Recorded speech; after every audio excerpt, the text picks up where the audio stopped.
This is the 10th lesson in a big series where I'm teaching the top 25 jazz standards for guitar players. If you're interested in playing jazz guitar at all, then you are in the right place. There's a link to a playlist of this entire series in the description. Please watch the first video at some point because I explain a lot more about how this series works and how it's structured. The song we are learning today is number 10 on this list, and the song is All the Things You Are. If you're here to just learn the chords or just learn the melody for All the Things You Are, just use the timestamp links in the description to go straight to the section that you're looking for. You can practice everything you learn here along with a custom backing track that I made for you with me comping so you can feel like we are jamming together. There's a link to that backing track in the description. Here's what we're going to cover in this lesson. First, I'll tell you about the song All the Things You Are and why it is worth learning. Then I will teach you the melody by clearly demonstrating it on the guitar with notation and tab on the screen. I'll teach you the All the Things You Are guitar chords by demonstrating both the easiest chord shapes you can play and the more common jazz guitar chord shapes that you can play for this song, all with chord diagrams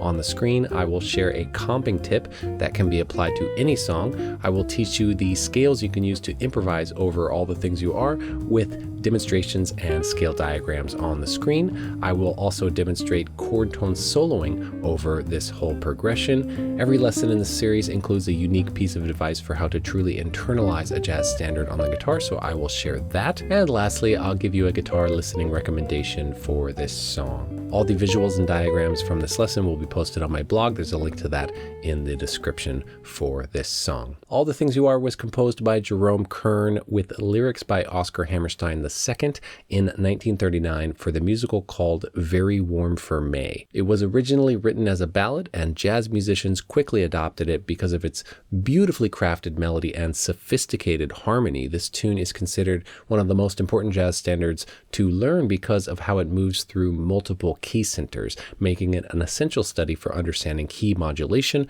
functional harmony, and long-form jazz phrasing. It's been recorded by nearly every jazz legend: Charlie Parker, Dizzy Gillespie, Sonny Rollins, Bill Evans, Pat Metheny, Joe Pass, many others. It's hard to find a known jazz musician who has not recorded this song at some point, and it's one of those tunes that gets called at jam sessions all the time. So let's learn the melody to All the Things You Are. So usually I like to point out what scales does the melody come from, and then we practice those scales. It makes learning the melody easier. In this tune, I don't think that's as helpful because the melody is not really doing very many scale runs of any kind. So it's not really structurally going to feel like the scale. A lot of times the melody is that way in a lot of other songs. That's why I've taught it that way in other videos in this series.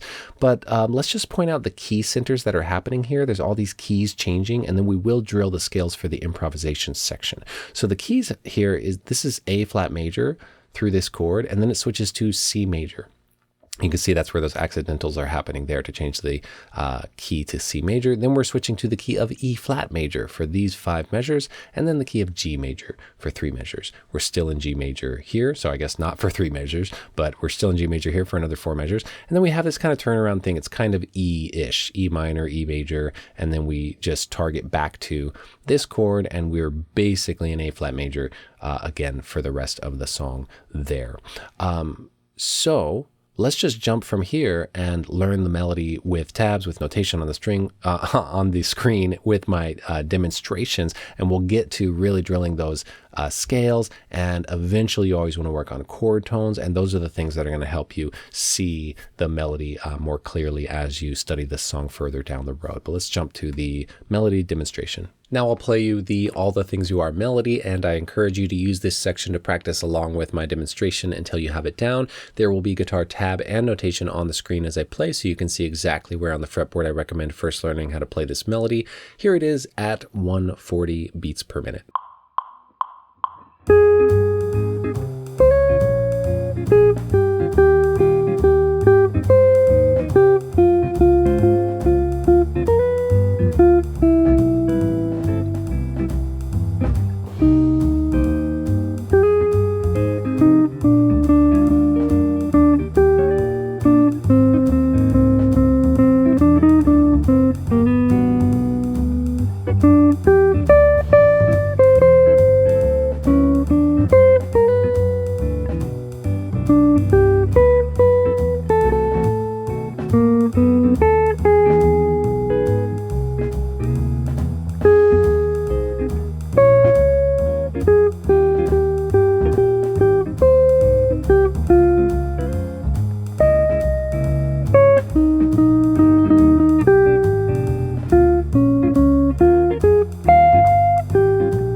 do an overview of the chord changes here. I already talked about the key centers, but let's go chord by chord and just talk about the relationships that are happening here. This is the key of A flat, as we talked about, and this is the 6 of that key. This is the 2, this is the 5, this is the 1, 6, 2, 5, 1, this is the 4. This is so significant. This already alone is so important because these are all moving through the motion of the circle of fourths. All of them are moving the same distance. They're moving in a 5-1 relationship, which means like this is the 5 of the key and it resolves to here. It's going up a fourth or down a fifth. It's going through the circle of fourths. Every single one of these is doing that motion. This is the most common distance and motion in jazz harmony that's happening all the time. So we're not just getting a 5-1. We're not just getting a 2-5-1. We're not even just getting a 6-2-5-1. We're getting a 6-2-5-1-4. It's really cycling through 5 of the chords when there's 7 chords in the key. So that's giving us a lot of functional harmony, momentum, and motion that's happening. So that's just happening a lot in different keys. What's really cool about this is this goes up a half step. So you can really think of it. If you watched my last video, my tip was to think of the distances and relationships of chords instead of the names of chords. So you think, okay, I landed on this 4 chord and now I'm going up a half step to a 2-5-1. You don't even have to think it's D minor to G7 to C major if you're thinking that way. But I digress. So here we go 2-5-1 in C major. And then we're just turning C major into C minor. And now we have a 6-2-5-1-4 in the key of E flat major. So it's mimicking what was done here, but in a key that is the 5th away from here. And regardless of it being the 5th away, it is just doing that same chord progression, 6-2-5-1-4. And then, yes, it's going up a half step to this 2-5-1. So it does that same thing twice. It is sequential. It is thematic. And then we're staying in that key. We're going 2-5-1 in G major. So it's kind of repeating what it did here. And then we need to get back to our home base somehow. So we're going down a half step to this half diminished chord, and that's turning into a minor 2-5. This is a very common motion to have the tonic major key go down a half step to the half diminished chord, because that is the 7th chord in this key. So they are in that key together, but it's also the 2 of a minor 2-5. So then it goes to this dominant 7th chord. And that usually would resolve to a minor chord, but it resolves to, surprise, a major E major here. And then it just jumps us to, and let's just make some tension with this C7 sharp 5, very significant chord here that we're going to talk about when we talk about the scales, because that is really telling us something there that is important for what scale it comes from. But here we go. This is the 5 of F minor, and now we're back where we were before, 6-2-5-1-4 in A flat. Okay, but now we're going to do some different stuff to bring it all back around home, and this happened in the All of Me progression. All of Me is one of the videos in this series that I already did. Well, here's the 4 chord to a minor 6. Beautiful sound. I just love this. So the 4 chord to the 4 minor 6. So 6-2-5-1-4, 4 minor 6. Now we go to the 3 chord, still of A flat major. So we're very much in A flat major here. Now we go down a half step to kind of a passing diminished chord, and then down a half step to just a straight up 2-5-1 back in the key. So this is almost all just A flat major. We have this colorful chord here. We have this passing kind of tension chord here. Otherwise, it's just all A flat major. So that's what's happening. Now let me show you on the guitar, the chords.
common jazz guitar chord shapes for all the things you are. These have an extra note in them, so they fill out the sound a little more. And this demonstration is also at 140 beats per minute.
Here's your comping tip for this lesson. This is really fun, especially when chord progressions are moving through the circle of fourths so much like we talked about. You can, let's take this F minor 7, that is the first chord of the song.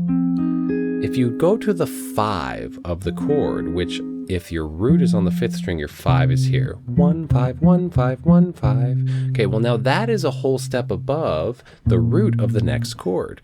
First chord is F minor 7. Second chord is B flat minor 7. So root of F, root of B flat, 5 of F, 1, 5, okay? So when you are moving through the circle of fourths like this, you can go to the 5 and then walk down to the root of the next chord. So 1, 2, 3.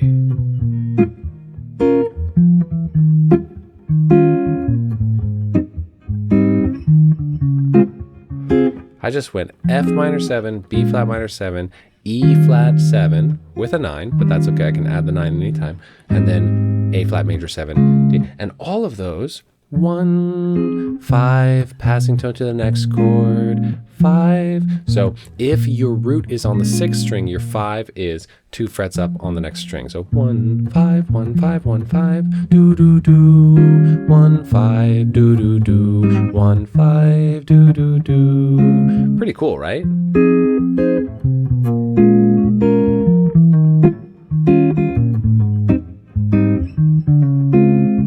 And then, if you watch my Softly as in a Morning Sunrise lesson, from here you can go do, do, do, do, do. If you have 2 beats per chord, you can just play the root and then a note that just goes half step into the either direction, the next chord. So D minor, approach bass note, G7, approach bass note, C. So here's that whole sequence.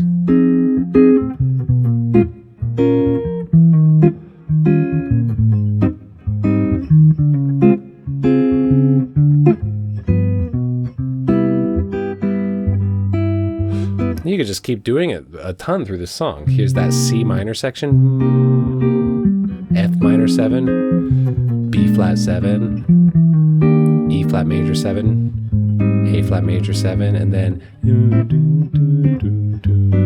A minor 7, D7, G major 7. So the main point I wanted to give you is the do do do do do do do do do do do do, little something that you can throw into your comping, especially if you're playing by yourself or accompanying just a single other player. But really it fits even if you're playing in a group. To add those little connecting notes is really nice touch. Next, I'll show you 2 different options for the scales you need to be able to improvise over all the things you are, and I will demonstrate and show diagrams of all those scales on the screen in one specific overlapping position on the fretboard, which is where I highly recommend that you learn to improvise with your scales before worrying about mastering every other scale position. In fact, if you do that in every key on a bunch of songs, you actually are going to pretty much know the rest of the fretboard automatically. So that's why I do that. Let's talk about those scales. All right, this is very similar to just talking about the key centers because that's where the scales are coming from. So we have that A flat major scale, through these first 5 measures, then it switches to C major scale. Makes sense. All those chords are coming from that scale. We switch to E flat major scale here. We have G major scale through all of this. And then this is a minor 2/5. And if you're checking out any of the other videos in this series, we got a lot of minor 2/5s in all kinds of jazz standards. And that is coming from the harmonic minor scale. So E harmonic minor for those two, but then it psychs us out and it lands on E major, and it's definitely E major because the melody is landing on the 3rd of that chord. So then just E major scale here for this one measure. And then C7 sharp 5. This is not C7 flat 13. You might have seen the chord shape that I played there. And it is the same physical shape as C7 flat 13. Why is it one? Why is it the other? Well, C7 flat 13 means that these imply very different things for what the scale is that the chord comes from. Flat 13 means that there's a 5 that exists, right? So if you make a scale for that chord, then natural 5 is going to be there. But if it says sharp 5, well, the 5 is taken. You don't have a natural 5 now. Okay, so it's a very important distinction. Just because you can play the same physical shape to represent those two things, C7 flat 13 and C7 sharp 5, does not mean that they are the same thing. And so the sharp 5 is very significant because there's not a natural 5 there.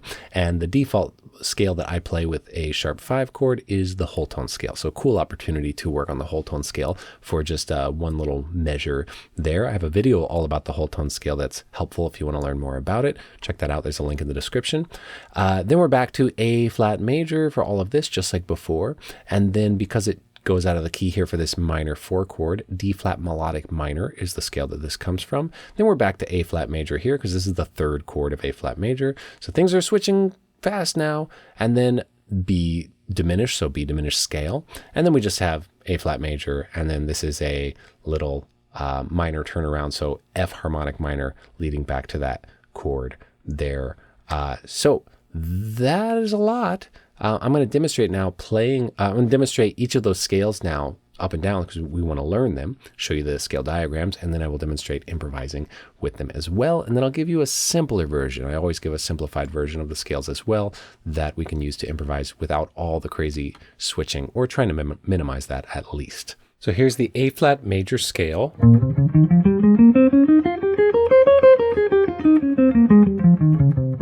And I'm playing that as a collection of notes because we're using that scale for 5 different chords or more in this song. So we're not grounding it on A flat necessarily. Sometimes we'll do that on certain chords if we're needing to think modally, or if the scale is exclusively for being off of a certain root. But in this case, so many chords are being taken from that scale. We're just thinking of it as a collection of notes. The next scale is C major.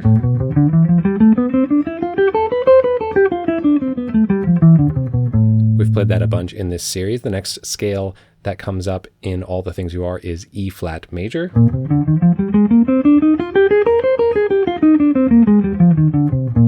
The next scale is G major. This is going to be the same exact physical form that we played for A flat, but down a half step.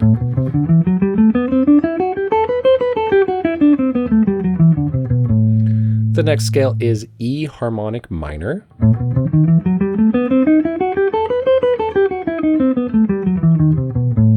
The next scale is E major.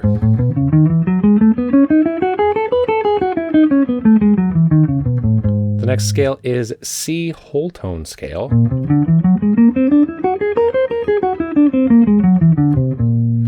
And then A flat major is next. We already covered it. I'm just going through the complete scales sheet here. The next one is D flat melodic minor.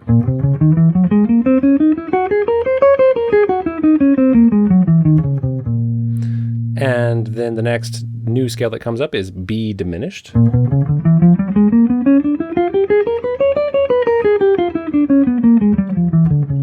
When I say diminished scale, by default, I mean the whole half version, where you go whole step, half step, whole step, half step, whole step, half step. Check out my video on diminished scales for in-depth lesson on that. I will indicate if sometimes we'll have diminished scales that are half whole. That's going to come up in the next lesson, I think, actually. And then finally, we have F harmonic minor.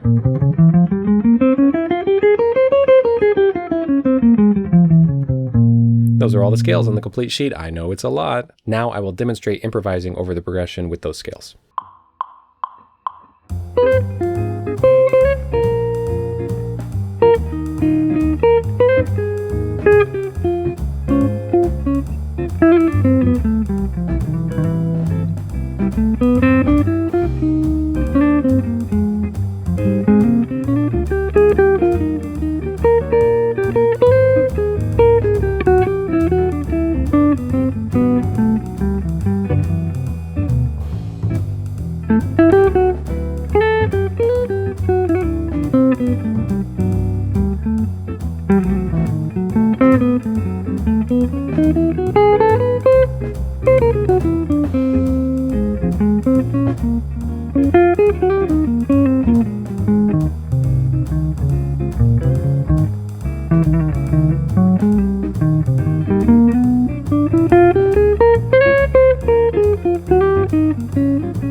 lots of scale changes there, right? Well, here's the simplified version, and we can't get away with simplifying any of this stuff up top because this is a big key center, big key center, big key center. All that's the same as before. When we get here where it was E harmonic minor, you actually can just play E major through these. Now that's pretty crunchy. You might want to be a little more harmonic minor here or not. One of the secrets though is that you can work on your major scale and just be a little bit outside of it. Play around with getting chromatic in between your notes here. And you're thinking E major scale, but you're also kind of just a little funky. This is causing tension back to here. So I like to think of this as like an E major scale section because this is like the 2 chord and the 5 chord and the 1 chord of E major. And then this is kind of like a flat 6 chord of E major. So it's, it works. And then this goes back to A flat major. We talked about before how this is outside of the key and this is outside of the key and the rest of it is just A flat major. And this is just kind of a quick 2-5 back to here, which is the A flat major. So all of this you can do A flat major. And this is not a compromise. Being more detailed in the exercises is important for getting the sensibility down, but that doesn't mean it's better. So you often will want to, let's say you mastered being able to nail it perfectly. Well, you might want to just keep playing an A major scale idea while this moves under you. And it's a really cool sound to have the harmony change under you and then move back to that key. So nothing is better or worse. We want control, and then we want to just let loose and be artists, eventually as we continue to work on this stuff. So that's the simplified version. Let me demonstrate improvising with that next.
Chord tone improvisation is the secret sauce that ties all of this together.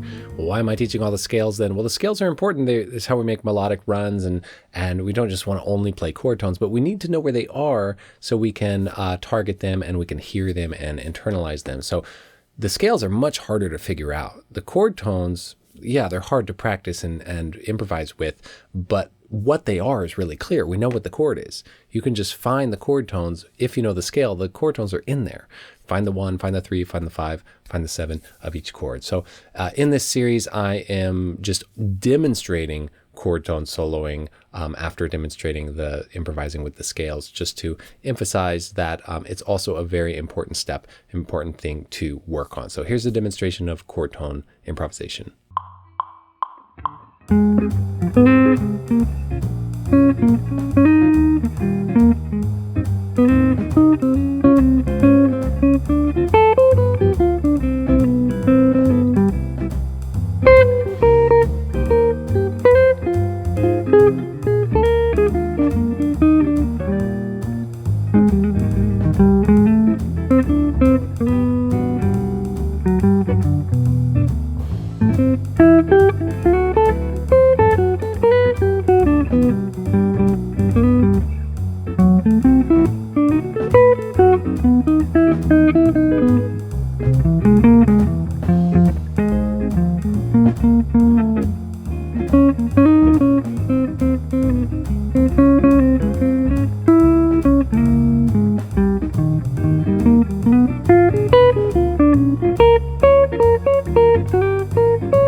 Here's your internalization tip for this lesson. This is a huge one. This is deep.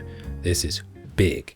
You want to play the chord progression through every key, and you want to do that by thinking of the relationships of the chords. This was my tip from the last video. Think of the relationships of the chords, 6, 2, 5, 1, 4, and then instead of thinking D minor 7, G7, you think up a half step from there to 2, 5, 1. Okay, from there you turn that into minor and it becomes 6, and you think 6, 2, 5, 1, 4, up a half step to 2, 5, 1. Okay, and you want to think that way and be able to do it in any key, because now you're not thinking of the letter names. 2, 5, 1, down a half step to half diminished. This is 2, a minor 2, 5, to a major resolution, and then you have to find the flat 6 from there. Here's 1, here's 5, 1, 5, flat 6. However you find it is fine, and you play this dominant 7 sharp 5 chord that resolved up a 4th or down a 5th through the circle of 4ths motion, back to this chord, and then you have 6, 2, 5, 1, 4. Then you have minor 4, minor 6, and then you have the 3 chord down a half step. Down a half step to passing diminished, down a half step to the 2, then you just have 2, 5, 1. That is the progression, right? So I'm not thinking in these letter names. Now, if we just take a random key, very distant key, here's B minor as the starting, and I'm not thinking of what the key is, I'm just saying random starting spot. You should be able to take any random starting spot. 2, 6, 2, 5, 1. Oh, well, there's the key, D major, but we're not worried about that. 4, up a half step, 2, 5, 1. Turn that into minor. That's 6. Here's 2. And in my last lesson, I said wherever you are, you should be able to find your next, especially in the circle of 4ths motion, you should be able to find it on a string up, a string down, or on the same string. So here's 6, 2, 5, 1, 4, up a half step, 2, 5, 1. Okay, then that goes 2, 5, 1. Then you go down a half step to the half diminished. This is minor 2, 5, resolve to major. Ooh, sounds like the song. Find the flat 6. Here's 1, 5, 1, 5. Here's flat 6. Dominant 7 sharp 5. And then back to, we did it correctly. I'm not thinking of any of the letter names, but we did it correctly because we landed back on this where we started. So this is 6, 2, 5, 1, 4, minor 4 as a minor 6 chord. Down a half step to minor 7, that's a 3 chord of the key. Okay, down a half step to diminished, passing diminished, this is F, so I'm just going to jump up to this F diminished. Down a half step to 2, 5, 1. That's the whole song. We played the whole song now in D major, and I didn't think any letter names at all. And just started on, so you should be able to start on, and this is for every song. These internalization tips are for any song. This is deep stuff. Don't expect it to be easy. My demonstration is because I've done it before and I've worked on it, but it's amazing musicianship practice to take any chord progression, take a simpler one if you want, and to be able to do that anywhere. Start anywhere, any key.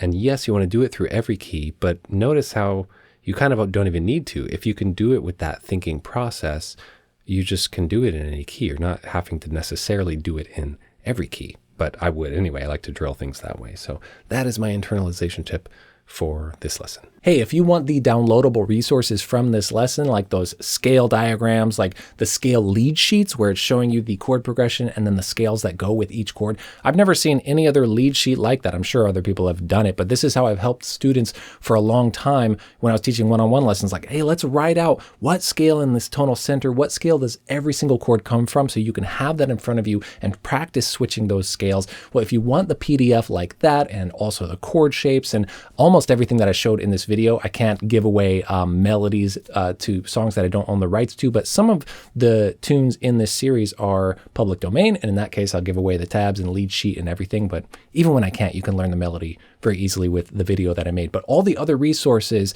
I have as a downloadable pack, and resources for other videos as well that aren't just in this series. And those are in my weekly lesson resources membership, which you can join at a very low cost and support the channel every month and get resources that go along with my weekly videos. There are links to join either on my site or through Patreon. It's the exact same thing. So if you love Patreon, I made that option for you as well. So if you want the resources that go along with this series and my other lessons, I hope to see you in that membership and that you'll consider becoming a supporter. And if not, that's totally fine. I hope you're enjoying the series, and I really appreciate you watching. If you're serious about learning a song, listening to a version of it is really important. One version of it, I think, is the best way to go, so you can get that really in your head. One version at a time. Fall in love with a certain version of the song you're working on, and it'll help a lot. You'll want to start playing the things that you're hearing from that version because you're listening to it over and over again. If you want a recommendation for this song, I recommend Joe Pass. His version of All the Things You Are from his classic album called Virtuoso. Can't go wrong with that album. Can't go wrong with Joe Pass. And this rendition of All the Things You Are is fantastic. So that's the one I recommend. There's a link to a playlist of all of my listening recommendations in the description. Don't forget to use the backing track that I made for you. There's a link to that in the description as well. And make sure you are subscribed because I can't wait to see you in my next lesson where we will do song number 11 of the top 25 jazz standards for guitar players, which is going to be all blues. Please hit that like button and leave a comment to let me know if you liked this lesson. It really, really makes a difference and helps more people find the video, and it really helps the channel. Check out the description for all the links I've mentioned and how you can support the channel further. I really appreciate you. Thank you so much for watching. Take care and happy practicing.